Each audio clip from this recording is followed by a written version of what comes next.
दोस्तों सोचिए, अगर कुछ ताकतवर लोग मिलकर यह तय कर ले कि बाजार में क्या बिकेगा, कितना बिकेगा और किस कीमत पर बिकेगा, तो आम आदमी के पास क्या बचेगा। बस एक ही रास्ता है दोस्तों, कि महंगा खरीदना। यही कहानी हमें तेल की दुनिया में दिखती है, जहां सालों तक ओपेक जैसे समूह ने सप्लाई को नियंत्रित करके पूरी दुनिया की कीमतों पर असर डाला।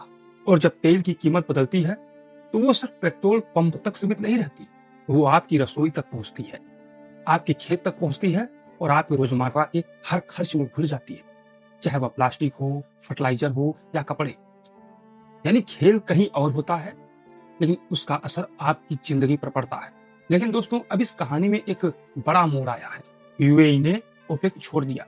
दोस्तों, पहली नजर में ये एक सामान्य फैसला लग सकता है, लेकिन इसके पीछे एक बेचैनी है, एक डर है, एक दौड़ है समय के खिलाफ।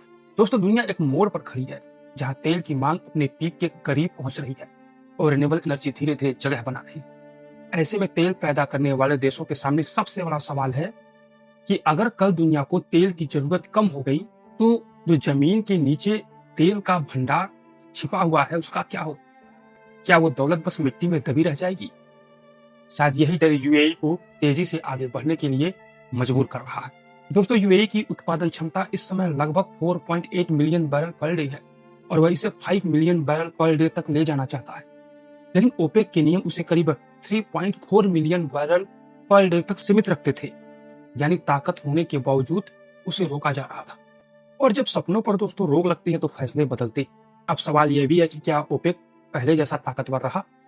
सच्चाई यह है कि समय बदल चुका है। आज अमेरिका और कनाडा जैसे देश भी बड़ी मात्रा में तेल पैदा कर रहे हैं और रिन्यूएबल एनर्जी की तरफ बढ़ती दुनिया ओपेक के लिए पुराने नियम लागू करना मुश्किल बना रही है। दोस्तों, जब किसी कार्टेल की पकड़ ढीली पड़ती है, तो कंपटीशन बढ़ता है और कंपटीशन का मतलब है दाम पर दबाव।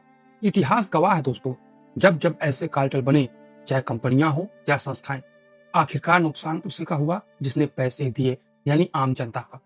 दोस्तों, एक अध्ययन के अनुसार ऐसे नियंत्रणों ने दशकों में दुनिया को इतना नुकसान पहुंचाया कि उसे लंबी आर्थिक मंदी के बराबर माना गया। सोचिए, फैसले कुछ लोग लेते हैं और उसकी कीमत पूरी दुनिया चुकाती है। लेकिन इस पूरी कहानी में एक उम्मीद की किरण भी है, खासकर भारत जैसे देशों के लिए। दोस्तों, आने वाले समय में ग्लोबल ऑयल डिमांड को आगे बढ़ाने में भारत की बड़ी भूमिका होगी और ऐसे में भरोसेमंद और नजदीकी पार्टनर होना बहुत जरूरी है। इसलिए यूएई इस लिहाज से एक अहम साथी बनकर उभरता है।